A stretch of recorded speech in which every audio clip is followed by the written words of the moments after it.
Hello, everyone. Welcome back. Today, I am here talking with Alex. We're streaming on Alex's channel as well. Would you like to introduce yourself to everyone? And then I guess I'll introduce myself to everyone who will be watching from your channel. Sure. My name is Alex. I came across your channel and your X profile here recently, and liked what you had to say. Reached out, thought we could do a little collab. So this is literally the first time we're talking. So hopefully we don't disagree too much. Maybe after this we'll hate each other. I'll never talk to you again. I'll block you. Yeah. Um, but yeah, no. And I hopefully we'll have a cool conversation. Yeah, we literally talked for 2 minutes before we went live, so that's everything. So I guess I'll introduce myself, everyone on Alex's channel. I go by New Crusade, and most of my stuff, I did a lot of Catholic stuff in the beginning, and I'm kind of shifting more towards just trying to do explicitly political stuff.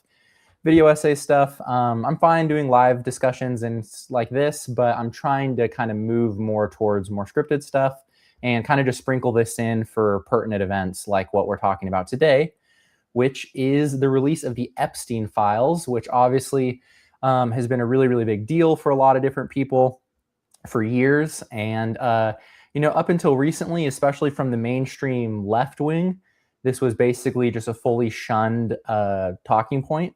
And it was like if you brought up Epstein, you were a QAnon, Pizzagate conspiracy theorist, you could just be fully kind of ignored. And now that it's convenient because Trump is mentioned, what is it, something like 40,000 times in the Epstein files, it is now a mainstream left-wing talking point to, talk about Epstein. So true. Yeah, so let's see here. We have a couple notes. So it says officially over 3.5 million files dropped. Not over 6 million. So far, there's no expected prosecutions. I'm just reading off some notes Alex gave me. One thing that's interesting is I know in the UK there are some legal repercussions that are kind of happening. I think it's Peter Mandelson, who was close friends with Jeffrey Epstein. He's a lord and a big deal in the Labour Party over in the UK. In some of these files that were released, for example, he was literally caught like giving out, I don't know if they're technically state secrets or if they're just secrets that also belong to the state. Like, I don't know if how that term applies, but so there's some stuff there. I don't know if he's going to see prosecution, but it's looking like this is going to end up destroying Keir Starmer's entire government in the UK. So there's definitely some real world repercussions. And what's really going to happen to Trump is not quite apparent yet. But we can definitely say that it is furthering the split amongst the right, and it is now causing kind of a new faction on the left. So I'm curious, what do you think about that, Alex? Yeah, it's interesting. I've kind of focused less on a lot of the particulars and more on just kind of what to make of the whole situation. We talked a little bit 2 minutes, like you said before this, and I do think it's interesting that kind of on the right wing you are seeing people kind of turning into what maybe QAnon used to be, just like the craziest conspiracy possible about everything, like taking one document or one accusation and turning it into to just something bigger than it is. But I think the reasonable or the thing that we need to focus on is the blackmail angle. Like clearly, like our elites are controlled via blackmail. I think that's like I don't. It'd be hard to argue against that at this point. But it seems like people are getting so kind of hammered in on those particulars that they just, it seems to almost be intentionally distracting from the fact that we don't really know who. Well, I mean, we kind of know, but we don't really know who's running the government. Mm-hmm. So yeah, it's interesting. I think one thing worth pointing out for anyone who's more on the beginner side, I guess, is that when we say like elite, like it's not in the Marxist sense where it's like everyone in charge is like on some big team to oppress everyone. Like there's clearly factions that are existing in here.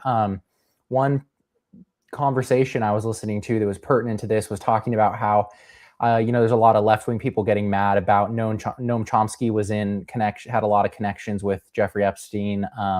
Obviously, Donald Trump did. Steve Bannon was talking to Jeffrey Epstein on the right. You have a lot of mainstream kind of apolitical people like these.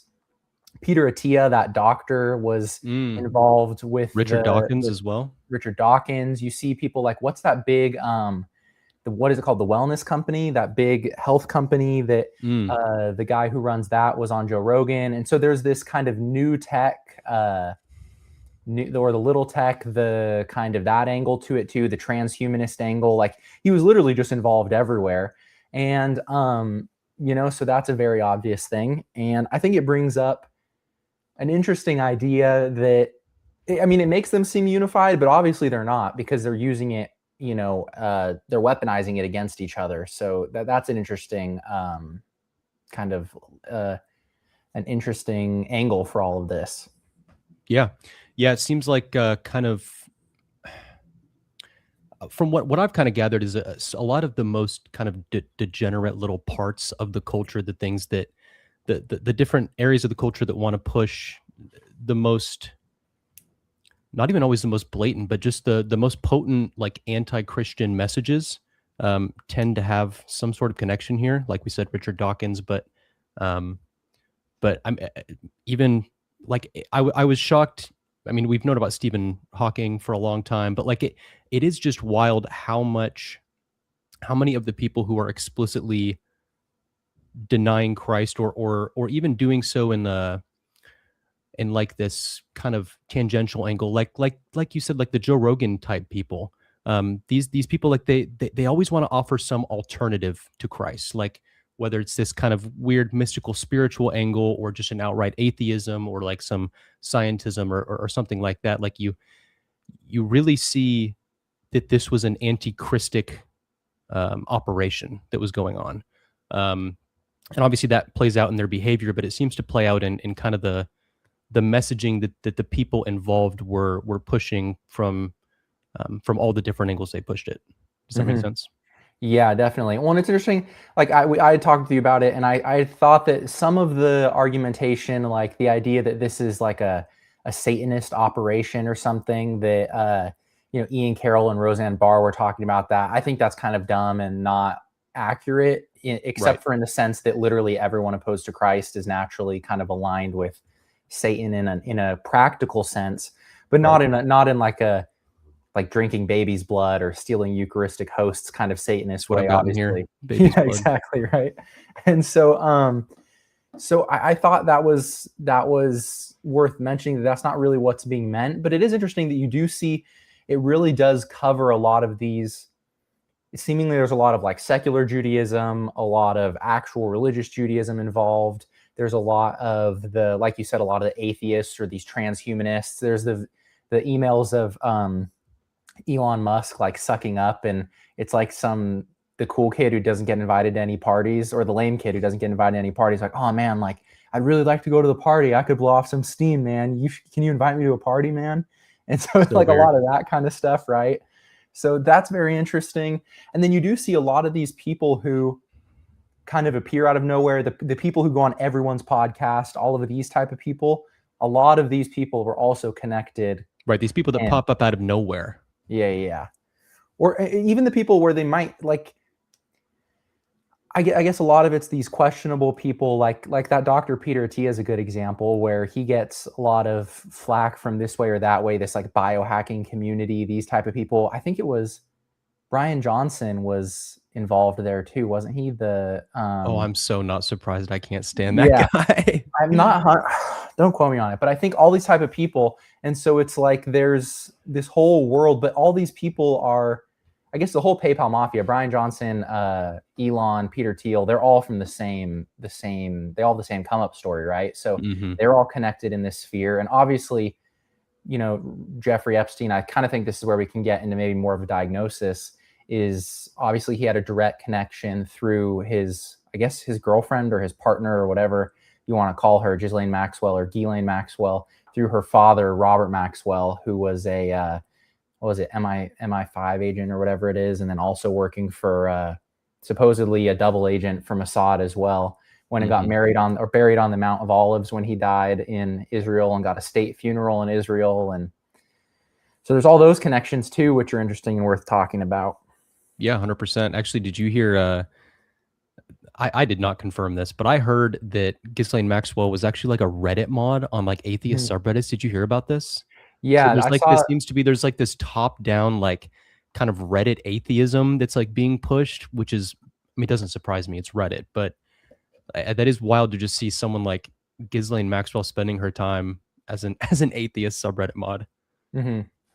So Yeah, that's weird. And then they were saying there was some poll board, some between like the 4chan poll board, the politics board, and Epstein. There's supposed to be some type of connections there too. I didn't. I really weird. should have screenshotted and stuff, but I didn't. I didn't do that.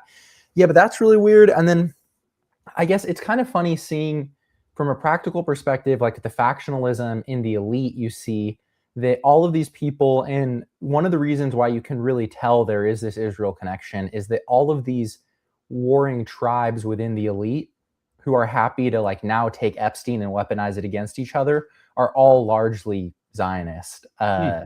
Mandelson in labor is a Zionist. A lot of these different, obviously, literally like the Jews that Epstein was working with were Right. I mean, largely even Zionist. Netanyahu trying to say, "Oh, it's not Israel. It's just Ehud Barak and the Yeah, leftists." It's yeah, like, yeah, exactly. that's still Israel, buddy. Yeah, exactly. Yeah. Yeah, and that's an interesting kind of line there too. I'm not. I saw someone talk about that. It was almost, I feel like almost like it was Nick Fuentes or something like that who was basically saying that it was kind of a line by them to kind of force Ehud Barak into being this falling on the sword, basically to kind of clear Epstein connections from them. But Mm-hmm. he has direct state connections. He doesn't need. He could have never met with any of the direct leaders of the Israeli government, like personally in that intimate way, and it still would have been direct connect. There still would have been direct connections, you know. Right. Right. Yeah. So that's interesting as well. Yeah. Yeah. I think the big takeaway is don't engage in degenerate behavior and you won't be blackmailed. Yeah. That's for one. But Yeah. um, I don't know. I do you. When do you think these people? I mean, part of me is like, do they really even need this whole operation to blackmail people? Like at this point, with the way that the CIA works, and so, like I can't they just like plant something on someone's computer if they really don't play ball? Like, you know what I mean? Like, does it really have to be this? That's kind of what shocks me about the whole thing. There seems to be like there doesn't seem to maybe there was a need for it 20 years ago, right? But I feel like you don't need an Epstein operation anymore to kind of get the same job done. Does that make sense? Yeah, that's Like with fair. the I mean, way a that lot of with where the the technology is now.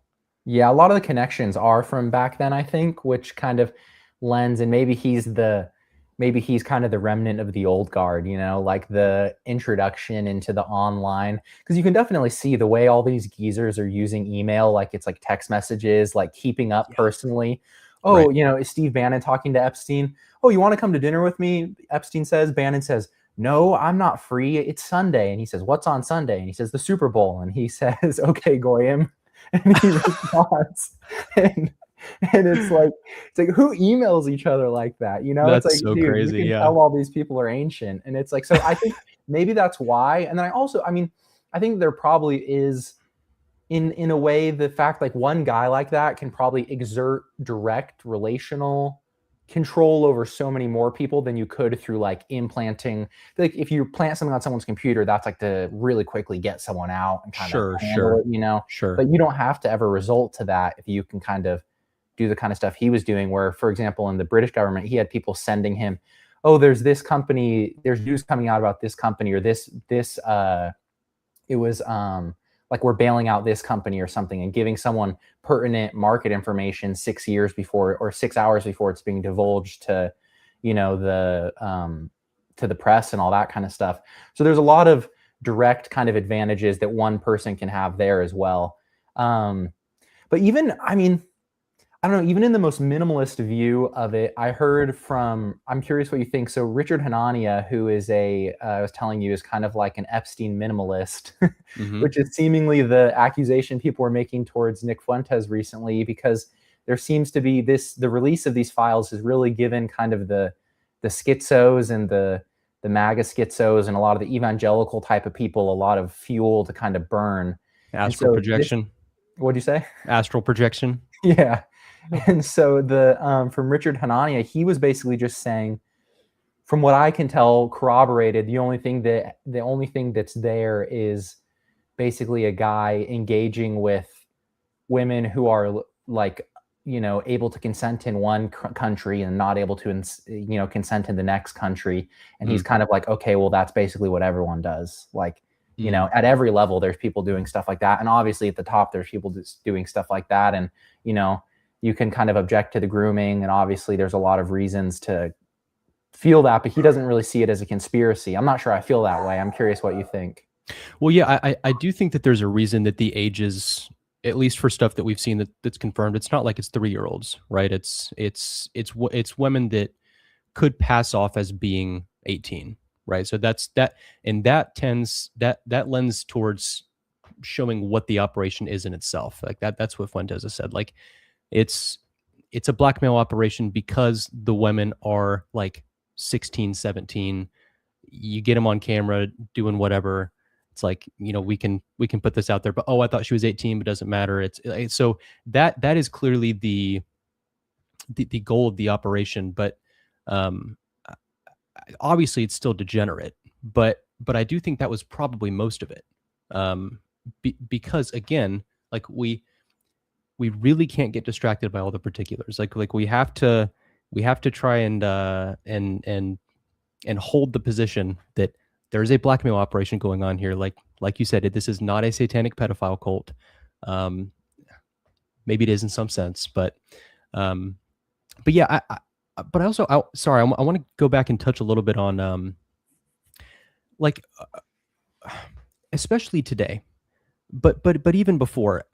The reason that I tend to get a little confused on this whole thing, and maybe do tend to lean more towards a minimalist interpretation, is at the end of the day, if someone is, first of all, it's going to be rare that someone gets into a position of kind of political influence without kind of having the connections with the scummy people who are already doing it right at this point. But if you really get someone in there who's like I don't know how you feel about James Fishback. I don't know how legitimate he is, but let's say someone like James Fishback Mm-hmm. wins tomorrow or something, and he gets in there and he really starts trying to change things. Like, do you not think that they have the power to pull stuff up from 20 years ago, or even if not that, just manufacture evidence? I mean, you have AI now, you have all these technologies, all these different avenues of fabricating things against somebody. I don't know how necessary still the Epstein operation ever was or is now, but I'm not saying it didn't happen. Obviously it happened, but it's just, I kind of have this tension in my understanding of it, where it seems not to be, it was this massive operation, but yet it seems not so necessary. Does that make sense?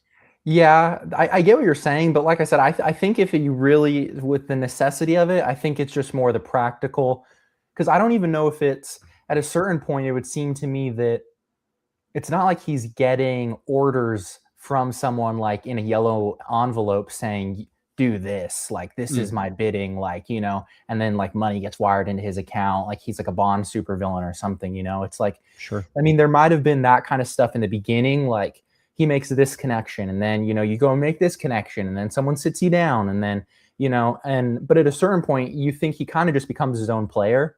And so at that point, for his own sake, having all these connections, and I mean, even just in the general, just I think people are just relational. So people are, oh, well, I mean, genuinely, some celebrities are like, well, I just thought he was a cool guy. And, I went out to Sure. dinner with him one time. And I do think that there are people like that. I mean, I've met people personally where in like a networking or a professional kind of sphere, and you think they're normal and then something comes out about them and you're like, well, I mean, to the extent that to the level of analysis that a lot of people do online of there's a photo of you with this person, all of a sudden Dude, you wait might till you find out also, what's coming out about me tomorrow, dude. yeah, You're gonna be exactly you're right. cooked. Your whole channel's gone. Dude, I got cooked. I talked with two people and then within like 3 months afterwards, both of them back in the day, it came out different Oh, stuff they'd actually? done. It had nothing to do with me. Yeah, yeah, yeah. Oh no, One of dude. them just ended up being a sodomite, and then the other one ended up being, it was worse. The other one was worse than that. But Man. yeah, but that was bad. But I mean, it had nothing to do with what I was talking to them about, but just as a coincidence. But that's my point, is that for something like that, those kind of connections. But I do think that eventually he probably just became his own power player, and clearly, Mm, especially when you see him talking to people. I mean, you see someone like Elon Musk, who now is basically just throwing around, or at least during the Trump coalition for Trump's recent, presidency, was kind of just throwing around a bag of money and making serious power moves. Someone Hmm. like him 20 years ago or 10 years ago or however long ago was kind of on his knees, like, let me come hang out with you, please, And so I Right. think to that extent, it's necessary just because that's how he maintained his status and his power. I do think that from a strict, like, back in the day, 10 years ago, someone would have said, oh, he was working with the CIA. Now you would say, well, he's working for Mossad. And I don't know that they necessarily need him for any of those things, but he's still useful at that point because it's like, well, this is the guy with all the connections. You Mm. talk to him, he makes a phone call. I don't know.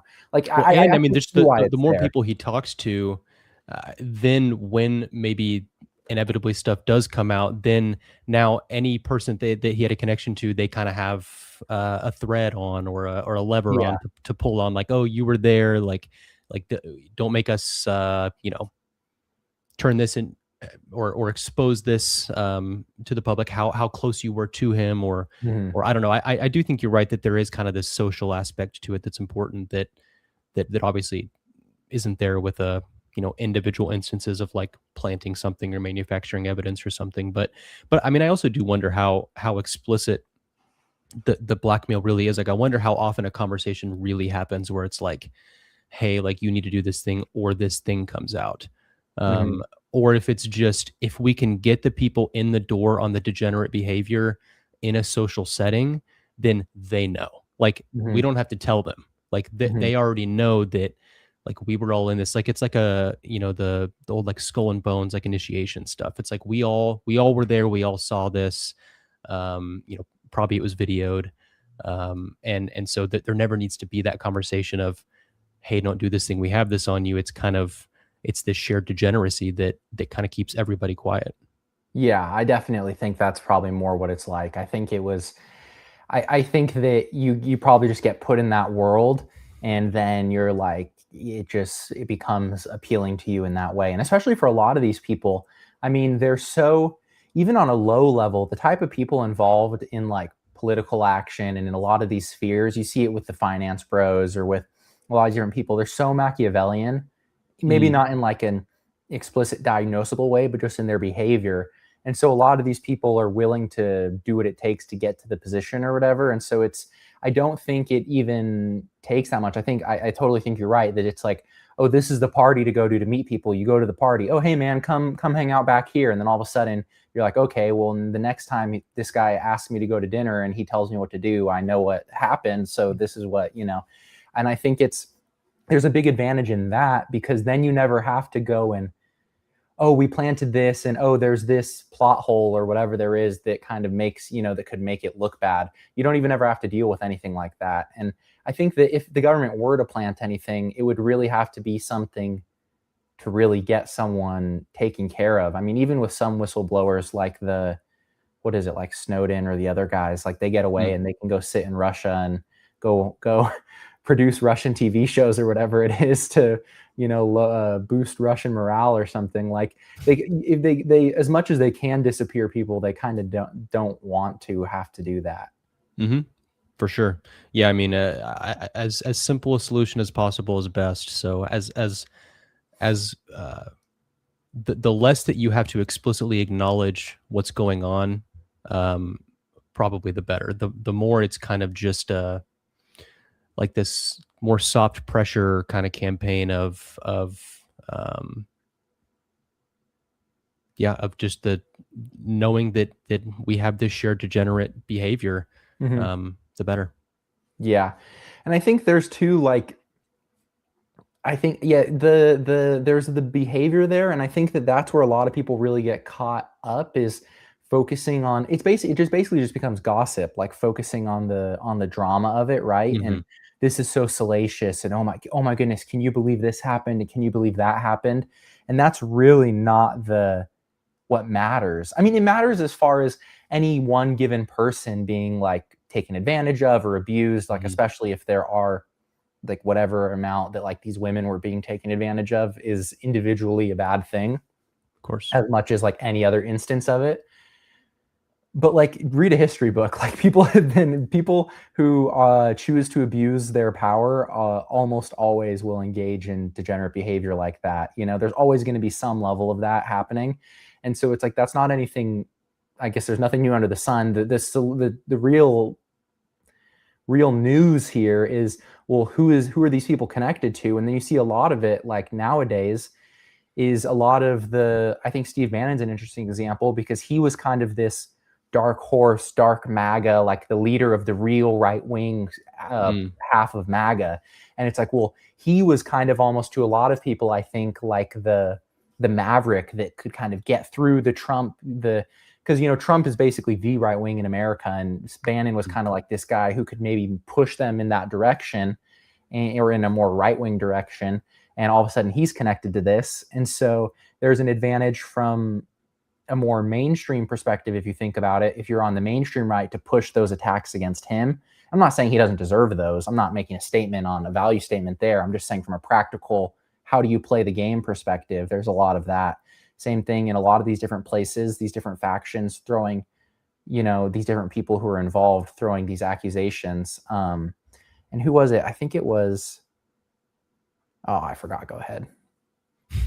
No, I don't know if I have anything to add to that. I tend to look more. I'm studying philosophy, so I tend to see things more, maybe in philosophically or spiritually or more universally. So I try to think like, what is the story? And so I do have a hard time seeing any of this outside of the lens of us as Catholics. Like, this is actually, Catholicism came up in the files multiple times, never in a positive light, of course. But I do kind of see this through the kind of synagogue versus the church lens a little bit. Mm-hmm. And you even see, like, if you think about like the Passion of Christ, you see the Jewish Sanhedrin kind of working with Rome to take down Christ. And now you see the new synagogue kind of working with the new Rome, America, infiltrating it, working with it, using its power to take down the body of Christ in the modern world. So I think there's something really interesting there that, again, you're also not going to get in those particulars. Nobody's talking about this sort of stuff. Even prominent Catholics aren't really talking about that. Frankly, Fuentes isn't talking about it. Candace Owens isn't talking. None of these like prominent people that you're seeing kind of in the mainstream, they don't want to talk about this spiritual story. But that is how we have to see history, especially as Catholics. Like, we, you know, you look at like the rise and fall of Christendom. Like, there's a spiritual story, and the only way that you can really understand history is to take a step back and look at the full spiritual story being told. And I don't know if you want to go more in that direction, but that's just kind of how I see things. And I see it, frankly, eschatologically in a lot of ways. And yeah, I don't know if you have anything to say. I definitely see where you're coming from. I do think that there's like a takeaway. I mean, I can see the reason why, especially Nick Fuentes doesn't talk about that, just because I think he really tries to keep his analysis kind of grounded in. Sure, practically, it wouldn't really make sense for what. And I think that, but I think that's just more of not even like that he wouldn't be interested. Like, I'm sure maybe if you sat him down, he'd be willing to have that conversation. But I just think his product, like, you know, in the same way that like there might be some Catholic dude who like sells sandwiches and he's like, while I'm selling sandwiches, this is just a sandwich shop. Like, he's like, you know, this is a geopolitics show as long as I'm doing the geopolitics show. So, but I do think that definitely exists, the kind of battle, like what is it? I like the way Anthony from Avoiding Babylon says it. He says that the enmity between the older and the younger brother, that's like his favorite way to say it. And I think that that's a really good explanation. And especially when you do see there is a specific, I mean, there is a country that exists that is a blood and soil ethnic nationalist country of Israel. And as far as to whatever extent they have, you know, to whatever extent they don't technically have a national religion of Judaism, they have a national religion of Judaism, and their interests are naturally aligned with the religious kind of to some extent the religious goals of the people who hold those beliefs. And so I think that, and especially like you were saying, there's this atheism, this kind of the transhumanist push for to Mhm. whatever extent that exists inside of Well, all and of these there's too. a messianism in that too Yes. that seems to be playing right into the Jewish rejection of like the incarnate Christ, God incarnate of the church is already here, that God has Mhm. already come in the flesh, and so they're looking for this other sort of Messiah that'll come in a different way that would look more like a Messiah to them, and all of those different avenues that we've been talking about all seem like they will at some point converge on that for the Jewish people. Mhm. And yeah, I mean, you brought up Anthony from Avoiding Babylon. He talks about this sort of stuff all the time. I have a really hard time seeing anything that happens politically, geopolitically, not through that lens, because it seems like things are just converging at such a rate Mhm. now that we have not seen in all of history, and the stakes are so high, literally nuclear. That the technology is so advanced, that it just seems, I don't know, it seems inevitable that something is going to happen at some point. I don't know what that's going to look like, but I don't know. You just have all these very interesting threads that seem to be coming together and combining. Like it really is shocking that all the different industries that are involved in the Epstein files. It almost seems to be like a nexus of like this anti-Christic agenda. Mhm. Well, I think you can see too from the like the nexus or whatever you want to call it, they that it kind of comes out in all these directions. And in a lot of ways, like these tendrils or whatever they are, they kind of are pitching like the in Israel, like the Zionist myth that exists is naturally kind of antichrist, and that's their kind of. But it's this religious. It is literally in a kind of fueling religious myth that pushes forward this political reality. Mm, In the biohacking transhumanist sphere, the Peter Thiel, we need to bring about the Antichrist to do this and to do that, and that is. But that's what that's the same thing. It's a religious myth that is the myth that basically justifies this same movement, and you see it in all these different directions. And so there's kind of these religious yarns being woven together. I mean, it mm, exists obviously in amongst all of the evangelicals, that this is the, that we are stewarding the people of God, and basically, like we're basically, it's almost like they're like we're building Noah's Ark again, in the middle of the desert, and that's kind of this, and a lot there's all this typological. But the funny thing is that I mean, as much as there is to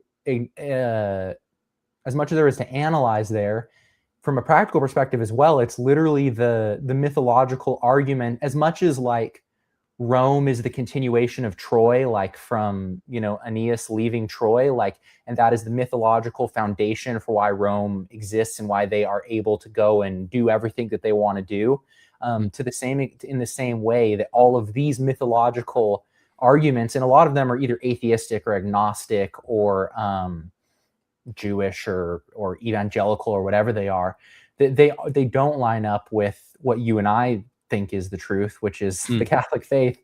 And so it is Right. interesting that the practical, because and that's one thing that a lot of foolish Catholics, I think, or a lot of people who are involved in these type of circles who call themselves Catholic, whether or not they technically count or not, they might kind of buy into these ideas that are not actually Catholic, these kind of mythologies that are woven. And I do Mm. think that there is definitely an interesting thread running consistently through all of this.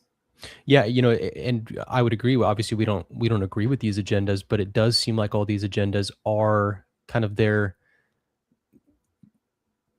they seem to. It seems like they will very easily find their actuality in the prophecies of Revelation. It Hmm. seems like that, like, so in that sense, I see them all within God's providence as congruent with God's providence, but not congruent with what I would do. Hmm. But there's almost a peace that comes with realizing the profundity and like massive um kind of stretch of God's providence that that we really can't touch. So in some sense, it's very disappointing and terrifying to learn about the way that the world works and that it's run by these elites. But in another sense, you're like, well, this is exactly what we were told would happen. Like with Christendom falling, of course the world's gonna fall into degeneracy. And so I don't know. I don't know if that thought arc there made sense, but Yeah, I definitely agree. I mean, it's hard to like not doom. It's kind of weird because especially I think the worst thing you could do is sit there and be scared that there's like some evil Satanist who's gonna like steal your baby out of the crib or something. Like kind of sure. this, like, if you were to buy into something dumb like that, like there's really no advantage there. But I do think to some extent kind of acknowledging how much it's kind of just baked into the pie Mm, currently, and you can kind of if you are Christian or Catholic, it does kind of allow you to take your hands off the wheel a little bit and kind of just yes. trust what's happening. And I think that what it also kind of seeing the reality, it kind of, this is something I've thought about a lot. It's like you basically have to decide, like, am I going to do exactly what it takes for me to make a positive impact, like in this world, or to try to fight in this battle? Right. And if you're not going to do whatever, like, I mean, we're talking like super specifically, like go and get a law degree and go and like start working somewhere and never post anything publicly under your name, and like try to go like whatever these hyper specific things you could do are. Like, if Mm, you're not going to go do that, then just like enjoy your life and go be like a virtuous person, like sure. just Sure. wash your hands of it and just be like, I can't do anything about this. And like, I'm just going to wash my hands. And like, if there's ever a moment for me to exercise like a positive Christian civic virtue, then I can do that. But as a general thing, it's like you kind of have to. It's important that those who matter see what's the truth is and kind of make that decision. Mm, And I think that's why it's important to figure out what the truth is. But like most people, like the average person who hears about this is going to end up on the, you know, an evil Jew is going to steal my baby out of the cradle or something sure. type of, I don't know, idiocy, I guess. Kind of the Sure. ridiculous Alex Jones, like Candace Owens type, just spiraling, coming up with new theories, just like for entertainment, like conspiracy tainment. Right.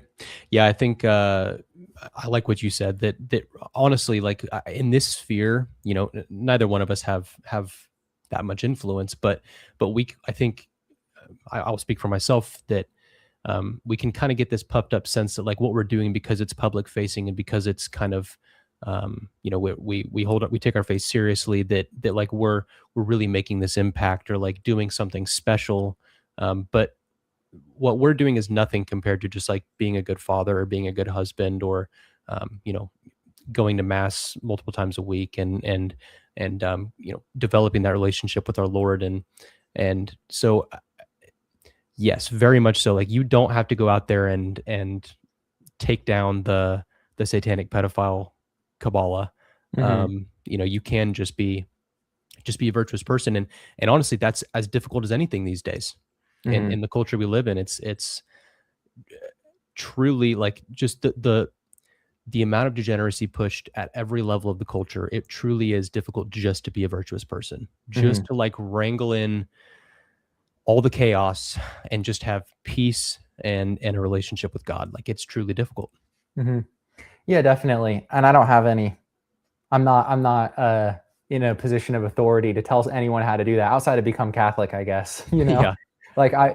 I'm pretty sure about that one part, but yeah, definitely. I think that, and I mean, I think it's fine. Like whatever, if your hobby is politics and you just like doing it for fun and you don't want to do anything, like it's a perfectly fine hobby to have. And there's ways to get involved locally and like to actually make positive change and build networks and all that kind of stuff. And all that's fine. But I'm not trying to say don't do that kind of stuff. But I just mean from this perspective, like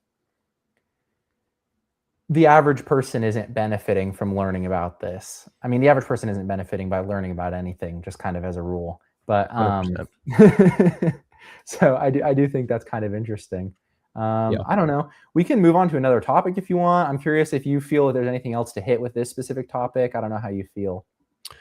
I don't know. I do find it I don't know why they released them. Hmm. You know, is there is it just that there are kind of battling elites, battling factions within the elites, and one, you know, wants the truth out? It could be as simple as that, but um, maybe a more interesting angle uh, is just humiliation ritual. You know, getting it out there, everybody reading it, reading about how they all think we're goyim, that we're like, but nobody's going to be able to do anything about it, and there's no charges expected for anybody. Um, that seems to have been kind of the whole political kayfabe, political theater kind of thing for a long time now. It's been like, yeah, you guys can all talk about it, but nothing's going to happen. Like you guys Hmm. can, it's almost become, you know, used to have this like slop entertainment, like, I don't know, not to hate on people's favorite TV shows, but like Friends and stuff like these, just like slop entertainment. Now it's politics has become the slop entertainment, so Yeah. that we're all just distracted again, kind of in those particulars, and we're finding so much, like we get like dopamine spikes from the next crazy horrible thing that you hear in the news. Like Mhm. it's kind of again hard to be virtuous in this environment. Yeah.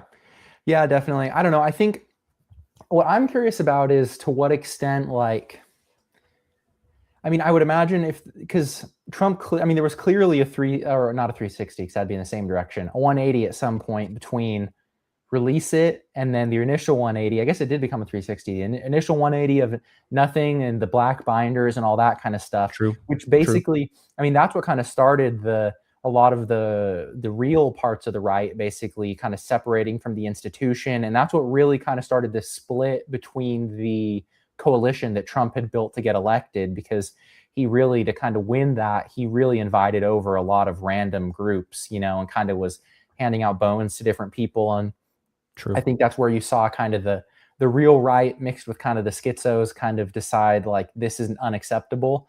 And then and then from like a lot of his, I think his real base, which is probably not even like Republicans anymore, but more just Trump people, stuck with him no matter what, and will find a way to excuse it. And I'm trying to think. I feel like a lot of the captive dreamers and that kind of people, I feel like they had covered for a lot of that kind of stuff, you know, and so and then now they're taking it and they're putting it out there. And it's definitely, I mean, what happened to like what's happening to Keir Starmer in the UK, where they're basically saying, is he going to be forced to resign? Are they going to call an election? Like, what's going to happen? And this is like a catalyst. It's literally like, this is undoubtedly in the UK a catalyst that's going to lead to something. I don't know exactly what it's going to be. That's not going to happen in the United States. Like, he's president regardless of what's going to happen. And there's probably too many prominent Democrats caught up in it for them to put him through a third or fourth impeachment. And so I think that I'm curious to what extent maybe they were trying to get ahead of the drama and they release it, try to control it. And then what does this mean like for JD Vance and Hmm. his, because I think that his connection to the little tech, like transhumanist sphere, is obviously very prominent, you know, Yes. his, and so are they trying to get all of that out of the way and everyone forgets about it, and then when it's his time to, you know, and to me it doesn't even seem that he's necessarily, I mean, he's obviously the front runner coming up, but he's not confirmed as Trump's successor like 100%. Mm. So I don't have an answer for that. I'm very curious what's going on there. I definitely have a lot of questions. I think I have friends who might have strong opinions. I would be curious to ask Basil what he thinks about the little tech connections and JD Vance and all the connections to the Epstein stuff. I'm not sure. I think he did an Epstein episode last week. But yeah, I'm kind of curious about that. I don't know if you've thought about that at all. Yeah. I don't know, because it seems like honestly a lot of the kind of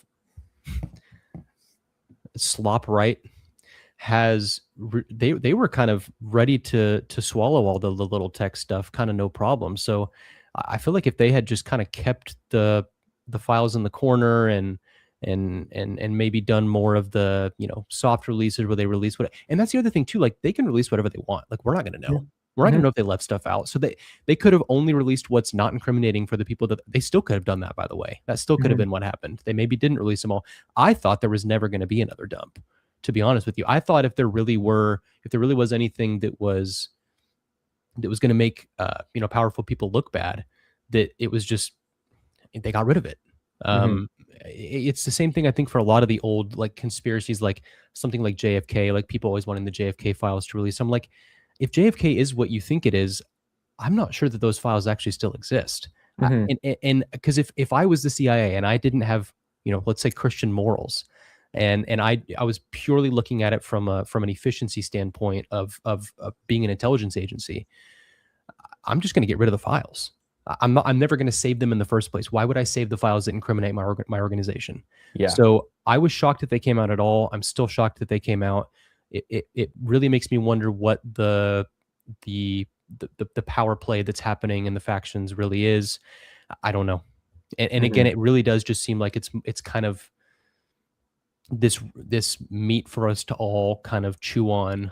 And I don't know. It just seems so like slop to a lot of it to me.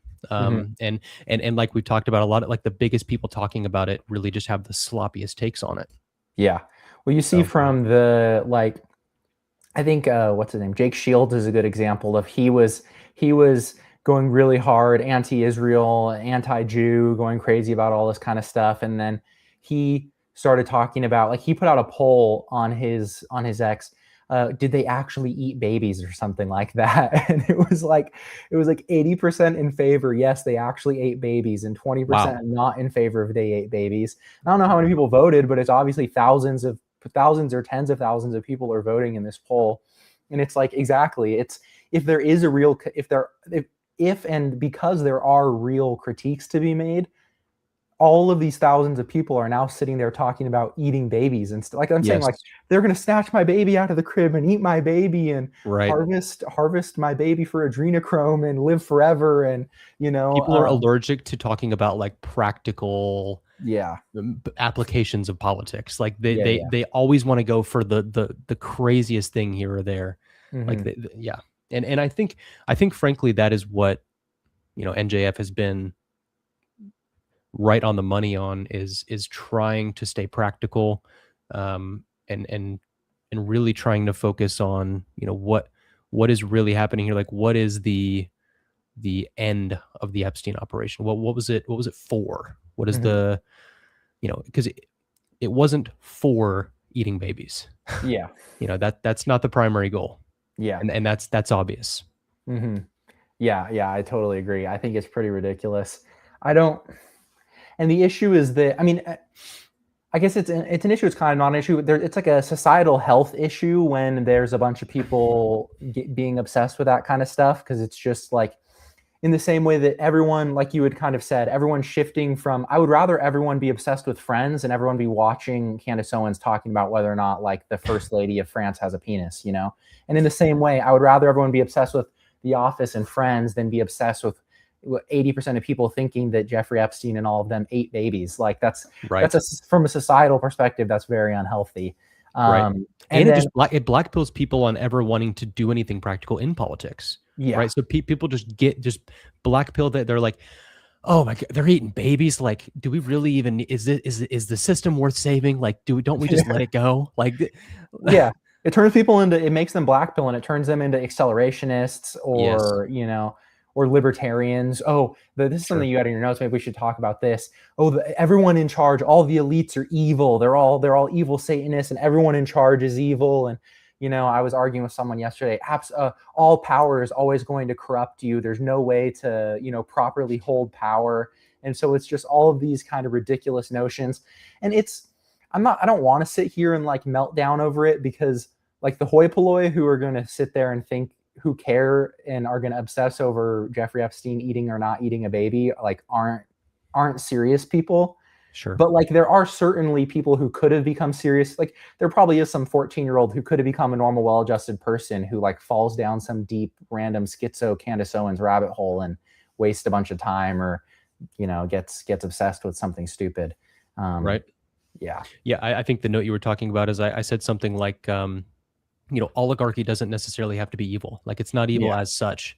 If the elites hadn't come to their positions by making connections with Jeffrey Epstein, like, we would have a different elite class and things would go differently. Mhm. People, there's this fallacy. People see how degenerate the people that run us are, and they just assume people that run people are degenerate, and that's just Mhm. a total fallacy. And of course, there's a kind of distortion of mostly European history that that's kind of drilled into our brains in public schools, that um, everybody who ever has been in power has been bad, Mhm. and that they've been bad because they've been in power.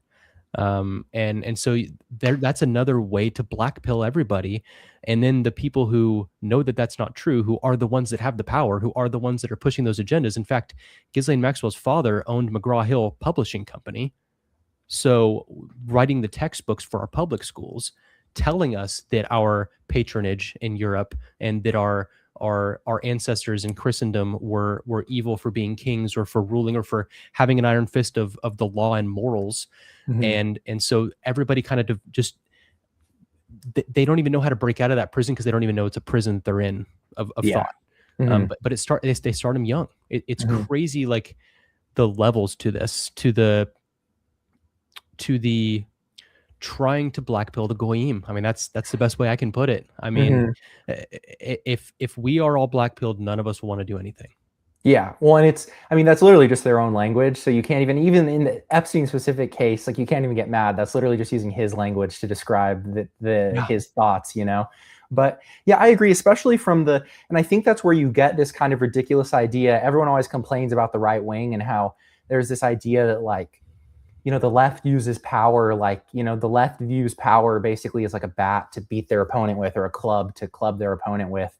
And it's like the right wing views power as corrupting and evil, and like it's virtuous to basically just like sit there and fall on your own sword for no reason, or it's virtuous to like give someone a weapon to abuse you with. And it's like, Yeah. it's kind of like the misreading of what is it, like turning the other cheek. It's like a misreading of all of that kind of stuff. 100%.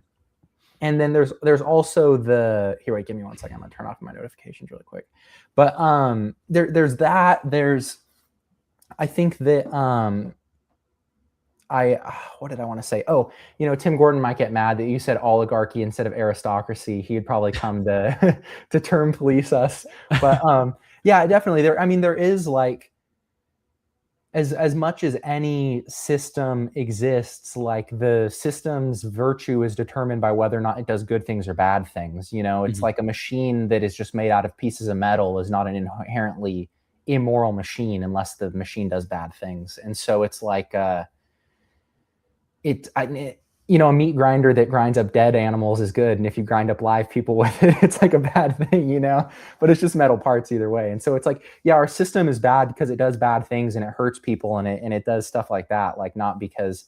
And I think that that's important, because it's important that the right, meaning the correct people on the right, or the correct types of Catholics and Christians, realize that the only way you get out of this is by wielding the power yourself, and that you Mhm. can't be afraid of it. You have to go Yes. and go and fight for it, and go for it, and keep the hoi polloi away from it, and they don't need to care, and they can just live happy, virtuous lives. But the people that do need to hear it need to realize that, and not get trapped in this kind of libertarian mindset.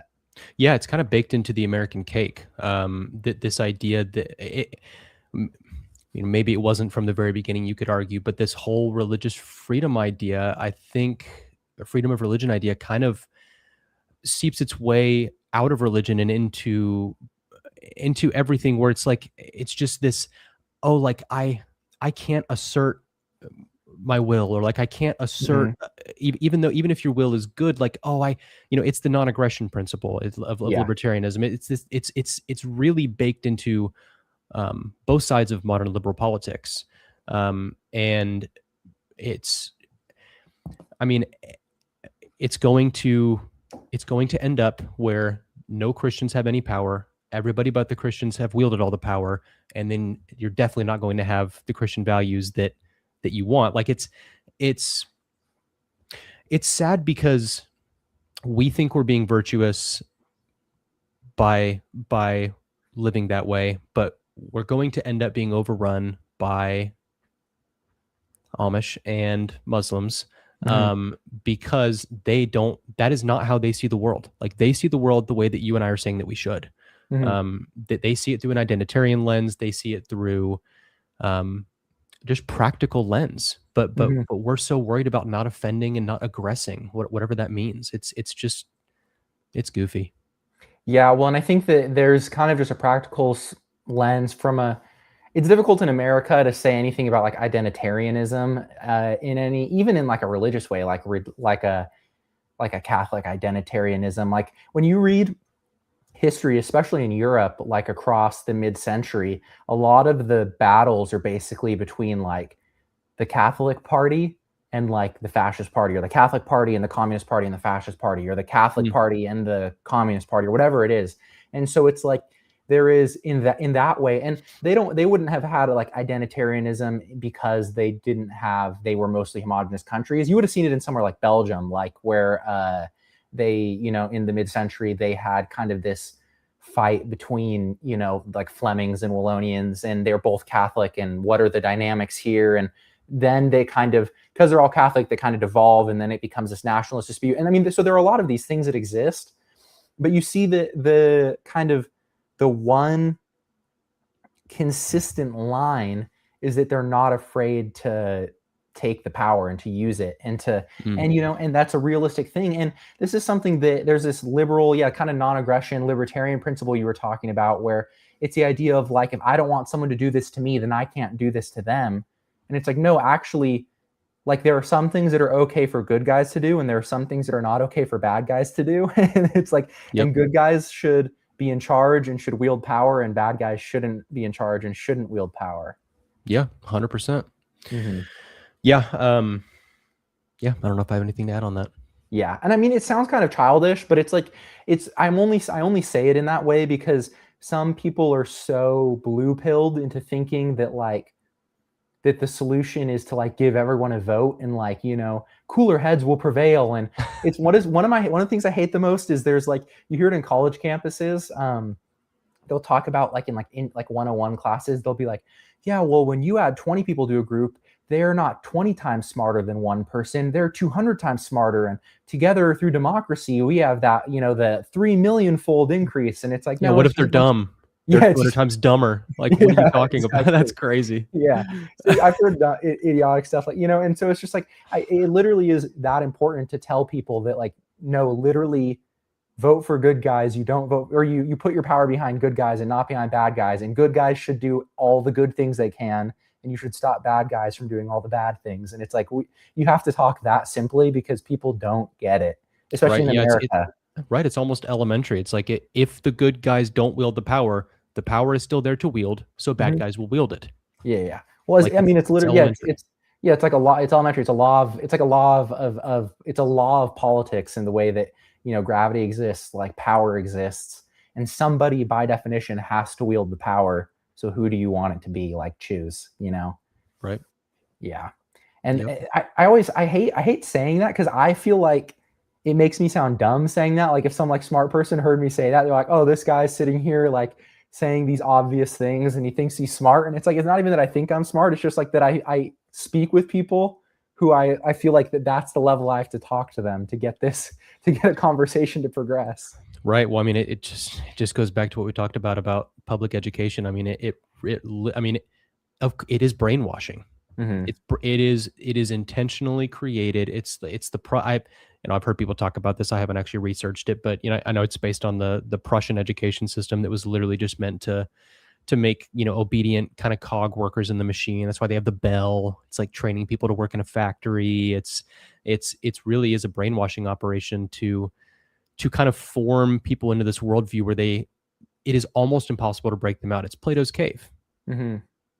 Yeah, that's interesting. I think there is somewhat of a more traditional, like I think that schools were once used in like a positive way. And I mean, I would I think agree. especially because, I mean, even if you just see like reading lists and stuff, and it's like, I mean, objectively smarter people used to be the ones to go to school. And so it's like, there are advantages, especially like in universities and stuff, that there was a lot more progress being made. I was listening to someone, and I'm going to write an essay on this and then eventually turn it into a video, but he was talking about how if you read JFK's Harvard admissions essay, it's like, why do you want to go to Harvard? Because Harvard will get me where I want to go. Okay, where do you want to go? And it's like, I want to do something positive. And it's like, okay, come into Harvard, young man. And That's it's it. like, if you Wow. read it, it's like, I mean, I'm somewhat hyperbolizing, but Of it's course. extremely simple.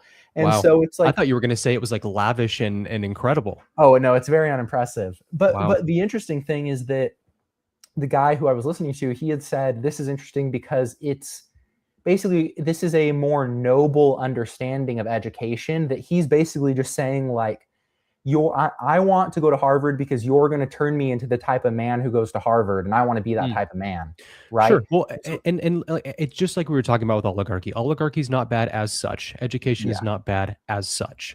When the goal of education is to brainwash someone, it's worse than no education. Yeah, So exactly. if you are turning people into, if you are literally intentionally perverting and distorting their worldview to where they will never be able to practically apply their thinking in the real world in a way that will matter, that will change the world in a positive way, like you're imprisoning people in their mind, and honestly, that's one of the most evil things I can imagine, because Mhm. our intellect is how we kind of form our understanding of the world, our identity in the world, it's how we come to the truth. And I think this is also why you see so many people not coming to the truth. Um, now that people have started to realize kind of that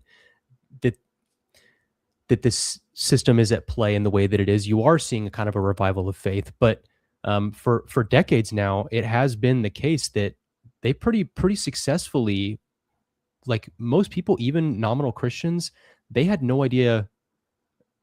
They swallowed whatever was given to them, and Mhm. that's kind of what I mean about education. It forms your brain to be receptive to like the sloppiest of slop. Yeah, yeah. I'm gonna put up. This is from your channel. Someone who's watching from your channel posted this in the chat, so I'll put this question up here. I think this is actually a really good question. JJ Cruz says, or JI Cruz says, I hear both people on the far left and right make the claim that public education institutions are industrial brainwashing pipelines, but then both sides disagree on exactly how people are being brainwashed. How do you square that circle? You want to say that, I or? Yeah, I think both sides are actually just liberalism. Mhm. I think that's the answer, because I think, like I said, I kind of see things from a more universal historical lens. Like I see the rise and fall of Christendom, and I see us on this fallen side of it, and so I see now the anti-Christic agenda being trying to make when Christendom was shining in its glory, make it look as evil as possible. So, monarchy is bad as such. Imposing religion is bad. All these things that were glorious in the days of Christendom are now the biggest evils politically in our current society. But I think both sides, for the most part, especially of the mainstream, are going to agree with that. They're going to agree with what the public education is saying in that sense. Now, there are other little particulars here and there where the left is going to be like, oh, they shouldn't do that, or the right is going to be like, oh, they shouldn't do that. But the left and the right are both just liberalism. Yeah, I think that, and I think that when you're saying the people critiquing like the current education system, which I think was kind of his question, I do think that the reason is because they're objectively like I mean, the school at least does get people, I mean, up until more recently to like a basic level of competence. And then, but there also are just objectively like so many issues. And so I do think that there are people of good, I think there can be like good faith liberals, meaning like someone who is a mainstream Democrat or whatever, who I would say like from a practical perspective, there's serious moral issues like in a lot of the things they think. I guess I could say the same thing with someone who's a mainstream Republican, like, but they both just see objective issues with that do exist, Sure. um, kids don't have X, Y, and Z. They're not ready for this or that coming out of college, and they're not getting this or that, and but then the issue is that they both diagnose it negatively, and they both kind of get it wrong too. You see there's like this colorblind meritocracy argument from the right a lot of the times, which is wrong and dumb. And it's like, some people shouldn't go to school. Some people, I mean, at least beyond a certain point. And you see from the left, there's this kind of, oh, well, all hierarchy's evil. So since these people aren't succeeding, then clearly there's a hierarchy kind of holding them down, and school is naturally hierarchical. So of course the people not succeeding. And so you see that they're both coming from incorrect angles, looking at a real problem that exists. And so I think that's why they can both make good faith claims. Like they're both honestly trying to diagnose an issue, but since they're both of them have incorrect frameworks, they both honestly misdiagnose the problem. Right. No, that's a Yeah, a great way to put it. That's kind of what I was trying to get at, but I think you yeah, I think you worded it very well. yeah. And so that's why it's like there is a real good type of education that exists, and it's like it's just not. I mean, there are educational institutions that are good that exist right now, but it's like they are not like the predominant mainstream, that the average person is not getting a positive education in that way. Sure. So I No, think no, that would be kind of an explanation. I'm not against school I'm going to a university right now, a Catholic university. So Yeah. Yeah, exactly. If anyone else wants to throw in any questions, we're just past an hour. I normally don't go past an hour and a half, so we can keep talking. We can end it now. If anyone wants to throw it in, now's the time. We have a couple people in the chat right now. I'll go through comments real quick. Catcan says the new files are insane, pure horror. Definitely, there's some sketchy stuff in there. There's one from the one of the guys from the UK. Oh, I'm forgetting who he is. I think it might have been the Mandelson guy, or it's someone else. And it's him just like in the photos, like in his underwear. Like people, there's a lot of random people. Well, like one guy in his underwear, another guy like with his shirt in his underwear and stuff like that. And it's just like, man, what are you doing? Like, that's crazy. I mean, like guys do dumb, funny stuff. You go on a camping trip and you go and do dumb stuff. You might walk around in your underwear, but you're like, I'm not 40 and at a party. Like I wouldn't be 40 and at a party. Right. I'm not going to go hang out with billionaires frat. running the world and then get in my underwear. Yeah, That's like you crazy. don't behave like it's a frat. Like frat people might behave that way in a frat house or something, but it's like this isn't a frat house. It's kind of crazy. Right. Just a fella says hello, and then he complains that I monetize my stream. Dang, bro, the grift. Dude, I'm a grifter, yeah. Hello to Preconsular Radio, and then this guy threw a low-key jab at you and said he thought I had Pearl Davis on for a second. No, that's he just has crazy, bro. Crazy. Hey, is Preconsular Radio TLM Ryan? Yeah. That's TLM Ryan. Yeah, he's a good guy. I was on with him last week. We were talking about because I was the first person after Rob and Anthony to have him on to. I think he either started his channel like the day before I talked with him, or he did it immediately afterwards. And so he's been doing really well. He actually, in like 4 months, passed me for what I was doing for like a year. Everyone really likes hearing his stuff. So dang, man. Yeah, he's got good stuff. Someone said, bro, that Pearl Davis comment is going to haunt my nightmares tonight. That's crazy, dude. That's crazy. You'll never see me on the internet ever again after that. Yeah, it's kind of messed up. That's funny. Yeah, there's that. I don't know if I have anything else big to touch on. Something that did come out more on the particular side though. I think earlier today or maybe yesterday was that it was kind of confirmed that the cell footage was deleted. I mean, we knew that was going to happen, but I mean, we knew that did happen, but it is kind of interesting to see that, I guess, vindicated. Also, there was the fact that they had an official announcement of his death ready to go a day before he died in his cell. That was pretty wild.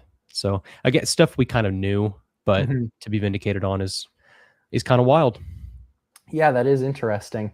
I think that one of the things I found interesting, did you see they released the footage of Ghislaine walking around in her cell, like pacing back and forth, laying down, just like it was like a time lapse of her just sitting in her cell. I did not see that. I think it is interesting if they needed to eliminate him, you would think that she would be privy to everything he's privy to. Maybe she was just more cooperational, and that's why she's still around. But I don't know. It's kind of weird, that she's still, nothing's happened to her. And it's that does kind of play into the theory that she's the one that she's the puppet master and Epstein was more of the puppet.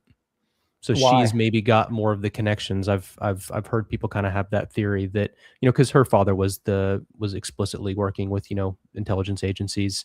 So maybe she was the one that kind of had those connections and maybe found Epstein as someone that would kind of be able to be a socialite for her while she sat more in the shadows. I'm not saying that's what I think is necessarily happening, but yeah, it's just a theory.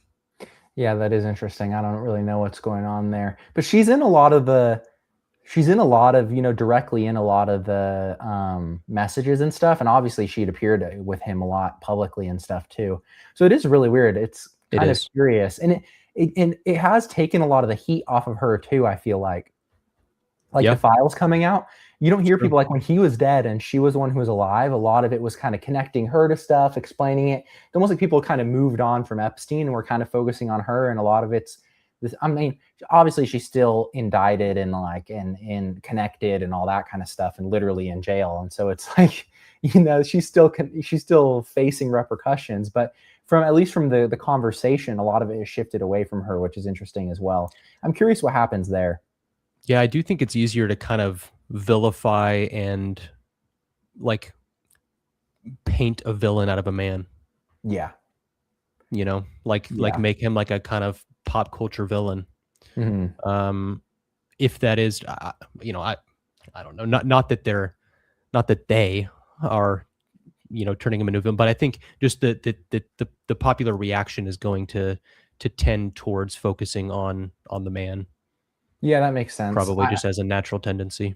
Yeah, because women aren't going to want to demonize women, and then men are going to kind of cover for them, and so it's like, and then women are happy kind of punching up at men, and men are happy to attack men because then they can't be called anything for it. So it kind of, yeah, I guess there's natural incentives going It's that also way. just hard for us to like imagine that a woman would do Yeah, those evils. Like it really is. Like we, especially us who have good women in our lives, like we just see women as women, yeah, feminine and good natured and loving and caring and empathetic and not psychopathic. So it's yeah.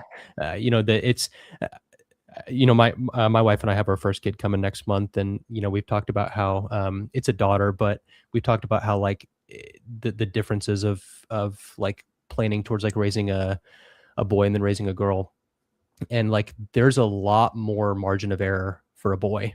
Hmm. I feel like Hmm. it can be much more dangerous if you get it wrong, because the man can impose his bad will in a manner that most women cannot.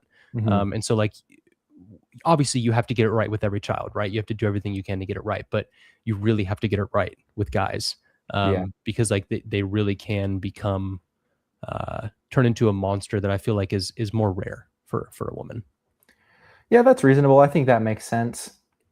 All right. Well, I think that's Is, everything for me. If you're good with that, unless you have anything else you wanna is he say. asking if the gaming chair brand is, or is he just asking if the I think gaming he's chair is just optimal? I think he's just shooting the shit, messing around. No, probably not. It's honestly not even that comfortable. I got it on Amazon years ago, so no, it's not optimal. Not a recommendation. Not a The goat sponsor.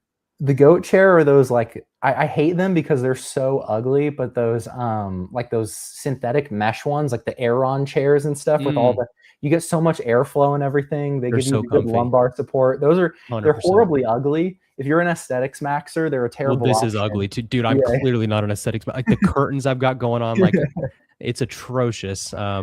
Yeah. Yeah, but I mean, this does have the little back pillow thing, so that's nice. But Yeah, that's fair. All right. So thank you everyone for tuning in. Thank you. It was nice talking with Alex. I hope you guys liked it. Go over to his channel. I have it connected in the title, so you guys can just click on that and go over and subscribe to him. And then thank you everyone from his channel. Feel free to subscribe. I have a Substack and a another YouTube that's about men's fashion if you're interested in that. And the Substack's more about that kind of stuff too. And is there anything else that you have that people can subscribe to or look at? you can just go to alexpo.com. It's got all my links there. You can subscribe to my channel. I'm actually interviewing Dr. E. Michael Jones tomorrow, so tune in for that. Let's hope I don't get kicked off of the internet. All So right. Well, that's we'll see how exciting. it All goes. right. So everyone go check out his E. Michael Jones interview coming out tomorrow. And I think that's a good place to end it. Thank you, everyone, and have a good night. All right. Don't forget to Thanks, like and guys. subscribe. And now have a good night.